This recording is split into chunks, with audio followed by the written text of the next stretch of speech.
Once again, from the studios of UNO Television on the campus of the University of Nebraska at Omaha, consider this, a program of issues and information behind today's news. My goal, of course, is to influence this policy for positive change, and I would like to see all Americans have access to the same healthcare rights. Her movement started a conversation nationwide about dying in America, and some media outlets point to a shift in national opinion. A social medical expert writes in the Washington Post, "We are beginning to focus on what patients want, on their right to self-determination, and people are increasingly asking why anyone, the state, the medical profession, religious leaders, would presume to tell someone else that they must continue to die by inches against their will." She is Brittany Maynard, a 29-year-old Portland, Oregon woman who, with the help of physicians, ended her life on November 1st. Hi everyone, I'm Kathy Wyatt. Welcome to this week's edition of Consider This. Our topic, the Death with Dignity Law. Joining us to talk more about it are Professor Rebecca Anderson, an attorney and a medical ethicist at UNMC, and Father Paul Hazing, Director of Vocations for the Archdiocese of Omaha. Welcome to the two of you, and thank you so much for being here. Thank you. It's a pleasure. Professor Anderson, let's start with you. If you could just maybe give us an overview of these laws. Currently, Washington, Oregon, and Vermont have laws that allow a physician to prescribe a dose of lethal medication to people who are terminally ill, expected to live only 6 months, have decisional capacity, are residents of the state, and are able to take the medication themselves. There are a number of other criteria. The physician and the patient must jointly decide that this is the only reasonable alternative for them, that they don't have depression or coercion or any other thing that is driving that decision, that it's actually the underlying disease that is the precipitating factor. Need agreement of a separate physician that the person is of sound mind and has a terminal illness. The patient has to ask for this lethal medication twice verbally, at least 15 days apart, and then once in writing, and be witnessed by people who aren't family members or care providers. So there are a number of safeguards built in to assure that, or to try to assure that people are not being bullied into this, or making a decision that is not appropriate for them at this time in their lives. Okay, thank you. And Father Hazing, what about the history of this movement? Well, the history seems interesting in that, from what I've seen, there was a rather unified, or a group that was unifying around 1938 in New York for euthanasia. And interestingly, that sort of unified energy, which came up through the years. There was a very famous case in Chicago several decades before where a doctor did not do surgery on a child, and that created a big uproar, and there was a silent film called Black Stork, Beware of Doctors Deciding Things. And so there was a sort of a unifying energy coming up until 1938 in the U.S. in particular, and then it kind of dissipated. Because what happens after 1938? People get busy with the war. Right? The war was busy, and there was also, I think, what was happening with the Nazi regime too, and that involuntary euthanizing that happened in a lot of places, in a lot of different situations, and it was really scarring for many people. So the energy around advocating euthanasia or any kind of advocacy for dying really kind of subsided for a time, and then we saw resurfacing. And that resurfacing in the United States, you see crystallized in 1980 with the Hemlock Society, and then of course with the passage of this statute in Oregon in 1997, I believe is when it was finally enacted. It was started in 1994. It took 3 years, and they were obviously very cautious and have all of these safeguards, but Oregon really was one of the first. And it wasn't until in Netherlands we hear all about, and in Belgium they have legalized euthanasia and physicians-assisted suicide, but technically it wasn't legal until 2001 and 2003 respectively, I believe, because it took some time. They had some time to sort of practice that euthanizing and physician-assisted suicide, but the law sort of caught up with them, and it's fully available now there, as I understand it. And from what I understand from the Oregon law, that there's been somewhere near 1,100 who've asked for the lethal medication, but somewhere around 600, 700 have actually taken it. So those are the records that are available right now that I've heard of, where they've tracked this use of this death with dignity in Oregon. So it's not a recent affair. If you look back, the Hippocratic Oath, 4th century BC. This is 4 centuries before Christ. We will not administer something to a patient, lethal dose of anything. So this, if it's been thought and debated, the Greeks did it first.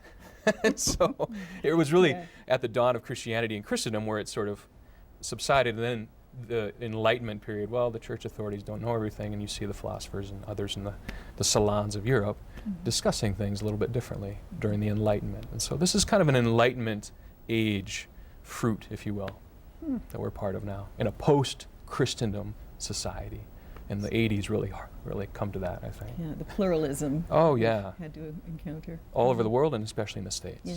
So. Wow. So enlighten us a little bit, Father, on your history. How did you become director of vocations for the Archdiocese? Take us on that short but meaningful. Sure, and it's an odd sort of job in the church. The Archbishop assigns a priest to be involved in promoting vocations to the priesthood and religious life. And some would crassly call it a recruiter, but I don't go into any living rooms and recruit. I do help young men and women be not afraid of what God may be doing in their life. And so I don't really direct anything.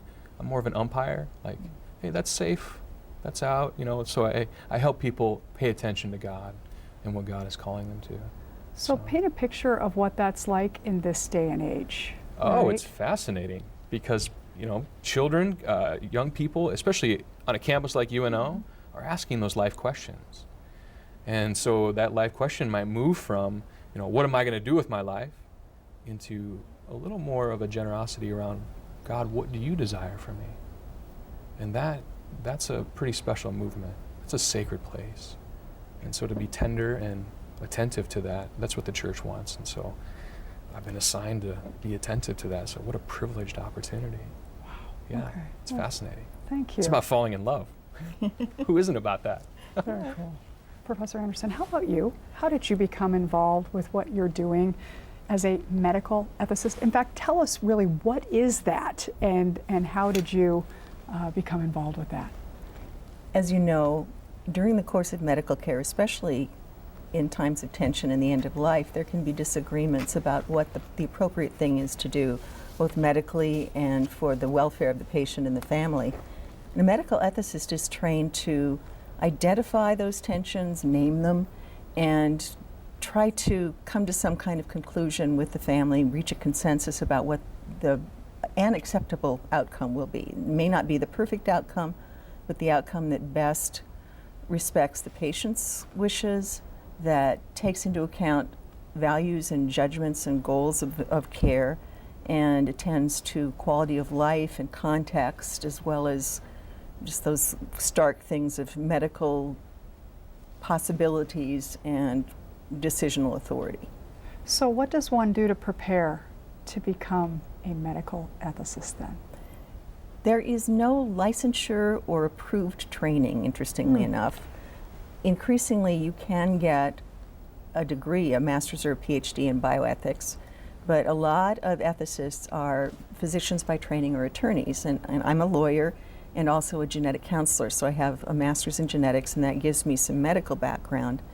And I find that ethical analysis is very much like constitutional law. You have basic principles, and then you apply those abstract principles to a specific context and say, what does respect for autonomy say to us about this? What does justice say to us in this context? What is beneficent and what is harmful?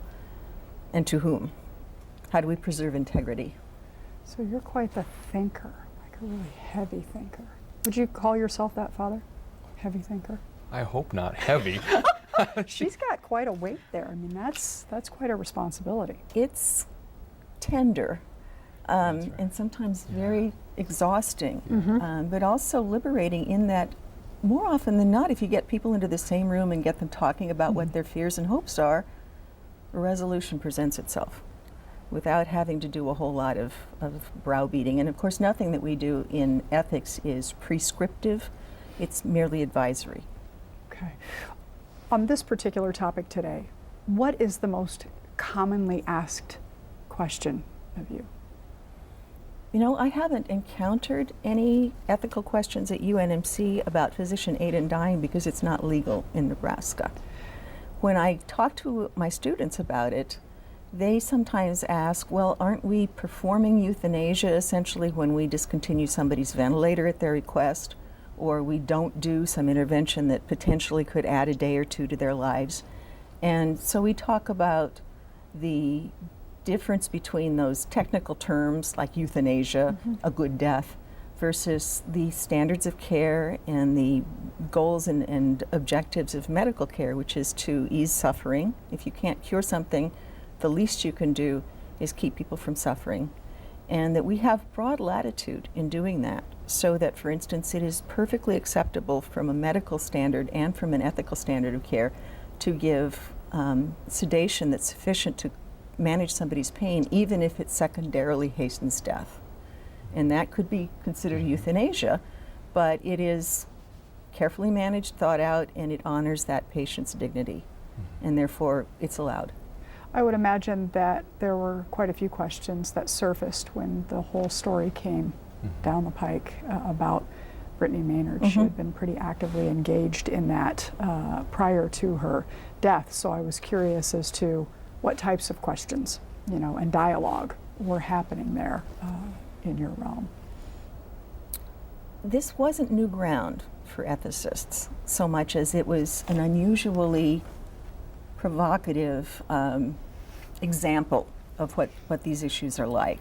The American Medical Association does not approve of physician-assisted suicide.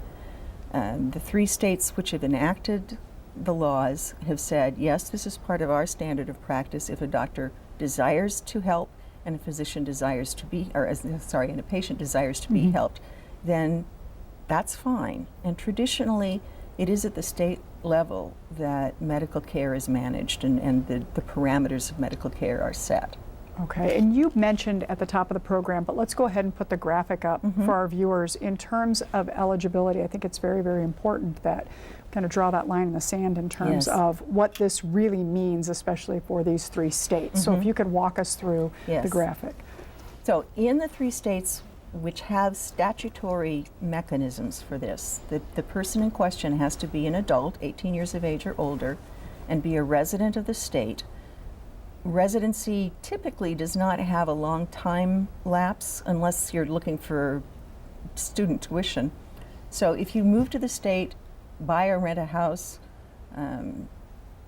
register to vote, register for a driver's license, you would be considered a resident.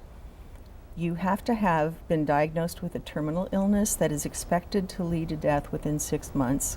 That has to be confirmed by at least 2 physicians. You have to have the intellectual capacity to make this very sensitive decision.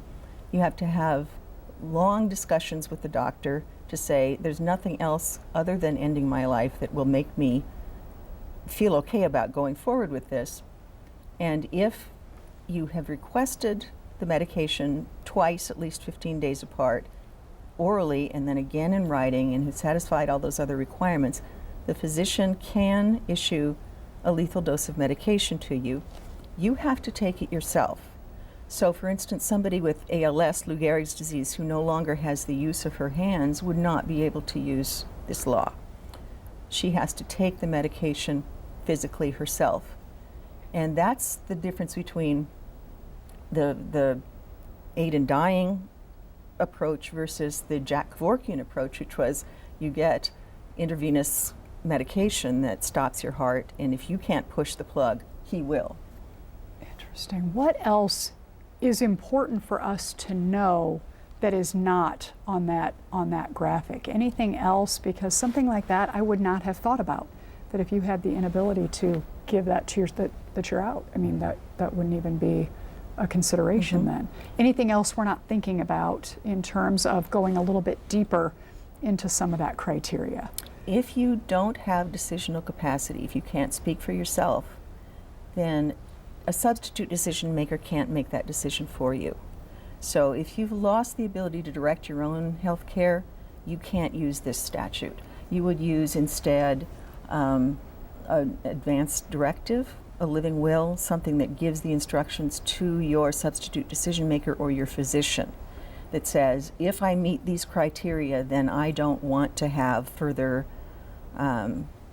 medical interventions unless they are intended to improve my comfort.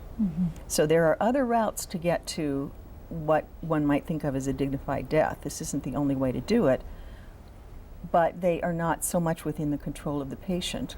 And in fact, as Father Hazing said, about half, a little less than half of the people who get these prescriptions never use them. It's just the fact of knowing that they're there that makes it possible for them to go on. One of the things I was thinking about as I was putting this program together, and you're painting a pretty solid picture here, but for that individual, and I know there's to be sound of mind and all the rest, but I couldn't help but wonder. So who takes that, swallows that, and then thinks, not really what I wanted to do? I mean, thoughts like that go through your mind. You wonder, you could be in the, you know, like Brittany, she was pretty convinced that that's what she had wanted to do. But what happens after, you know, you do something like that and then you think, this is not really what I wanted to do? That stuff is very scary. You don't have many minutes to think twice for these medications. That's my point. But yes. Yeah. It's kind of like jumping off the Brooklyn Bridge, right? Maybe this wasn't such a good idea. Right. And it's scary to think about and sad all at the same time. I know Brittany was the exception to the rule in terms of moving to a state that would allow this. Father, I don't know if you were privy to that, but not too many people are going to those 3 states to accomplish this, but she was one, correct? She did. And she demonstrated, according to law, as was mentioned, the ways that were necessary to prove that she had residency. So it's not a difficult task, and I think that's part of how the law was constructed, to avoid that kind of burden, and that's why she was able to do that in this case and really enact her wishes. She was able to demonstrate it, and the physician was able to receive that. So it's clearly not a difficult thing to establish residency in the state. I suspect that most people who are terminally ill are too ill to undertake that kind of a journey and would be seeking help in their own state in other ways from their physicians, whether that's in palliative care, pain control management, hospice care. We have a lot in our armamentarium now in terms of making people comfortable that we didn't have. It's not perfect by any stretch. But it was actually these aid in dying statutes that prompted us to look more seriously at hospice. It had started in the UK long before it came to our shores, and nobody was all that interested in it until Oregon passed this law. And then all of a sudden, palliative care and hospice showed up in Oregon. Yeah, good examples to use, Father. Tell us a little bit, I would think many people know, but the Catholic Church's stance on this topic today. Sure, I appreciate it. And I just want to go back a bit to the heavy thinking. I would say I'd hope not, because as you listen to Professor Anderson, there's a real lightness on your feet. You have to have a lightness on your feet because you're considering so many factors all at once. And it's a heavy topic. That's the heaviness of it. But the thinking itself has to be rather light on your feet. You just have to be able to move with the factors at hand. And that's what can't happen very easily for someone who's been terminally ill and who's in a state of real suffering or a perspective of fear. And you can hear that in how many didn't choose to take on the lethal dose. There's a spiritual, moral weight there, that there's a real spiritual, moral choice happening there. And so the Catholic Church would look at several things, just to have these categories out front, and you can hear some of the categories as the professor was speaking, but whenever we look at an act, we look at 3 factors. What's the act itself? What's the intention of the person? And what are the circumstances? So we can all agree the circumstances are end-of-life care, end-of-life situations, and they all vary, they're case by case. But what's the act itself? In the case of physician-assisted suicide, the act itself is suicide. And while Brittany was articulating this, I by no means want to go in this fashion. I don't want to commit suicide. And to say that is unjust. The last thing I do, I think, I don't want to misquote her, but it was something around the last thing I want to do is die. And so there's the tragedy of it, isn't it?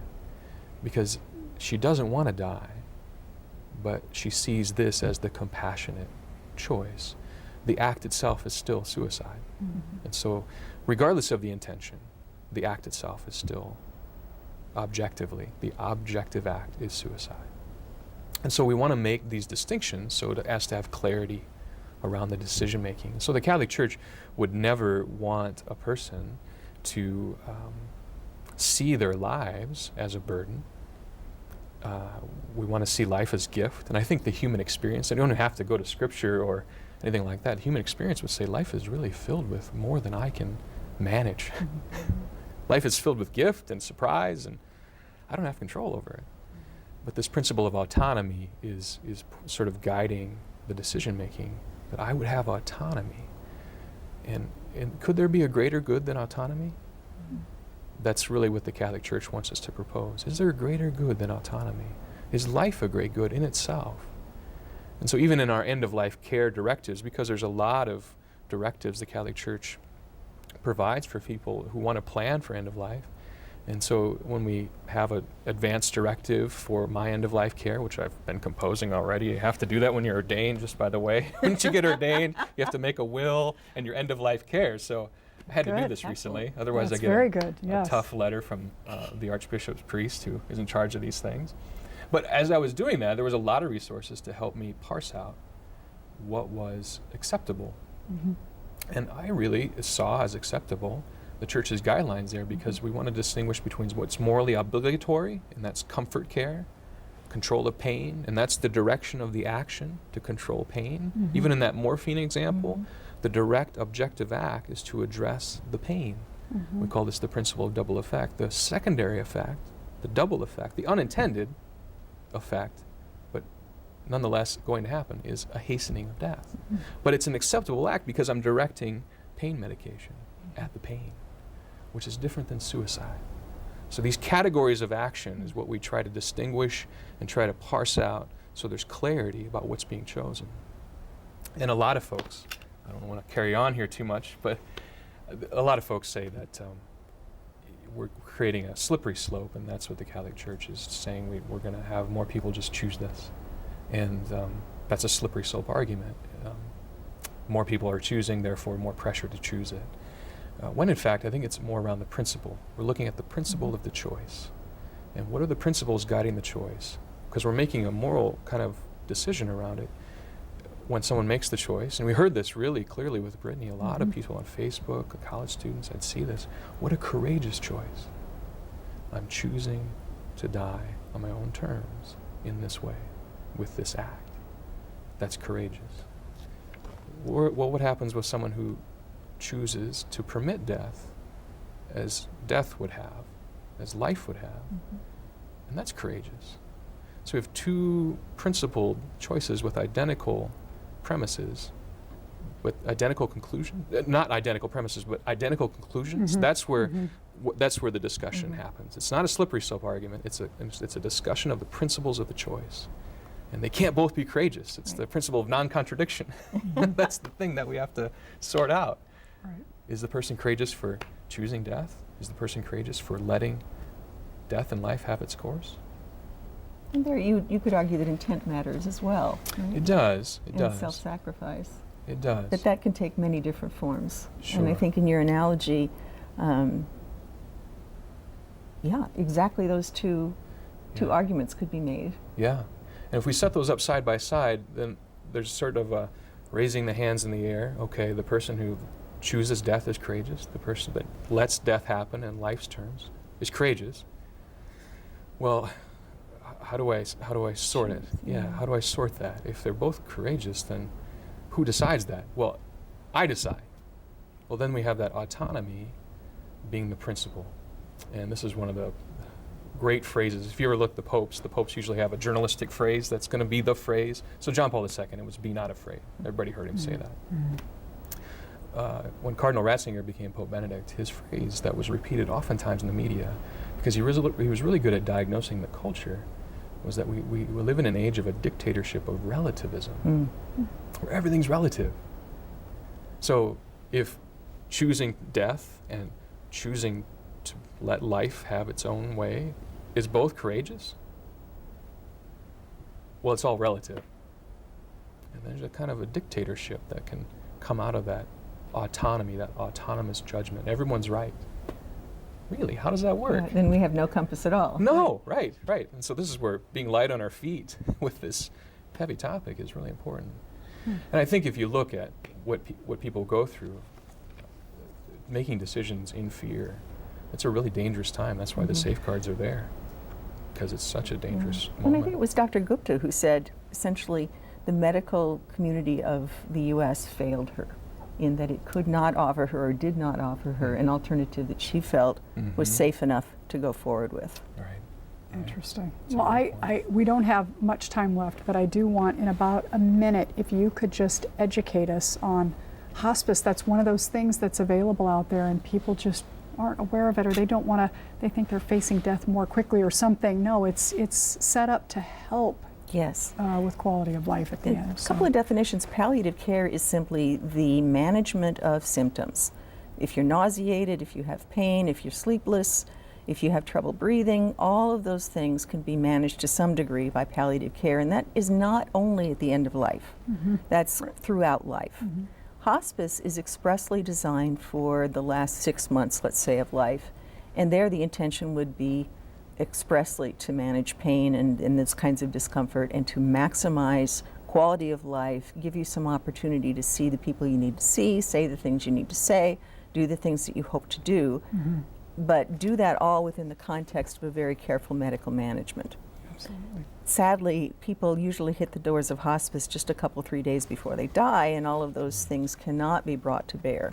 So part of the courage of this kind of conversation is to say far enough out, this should be my goal, these should be my values, how can I most thoroughly realize those? And it may not be in an aggressive care context where you're going to be deathly ill the whole time and not able to enjoy things. Instead of spending your last 6 months getting chemotherapy and radiotherapy, how about spending them with your family? Right. And certainly things to discuss, especially as we approach the holidays. Professor Anderson, Father, thank you so much for being here and talking about such an important topic. Thank you. Thank you. And thank you all for watching. We'll see you next week. Consider This is an issues and information program produced by UNO Television. More information can be found at unotv.unomaha.edu. If you'd like to share your comments about this show, call UNO TV at 402-554-2516 during regular business hours, or email us at considerthis@tvmail.unomaha.edu.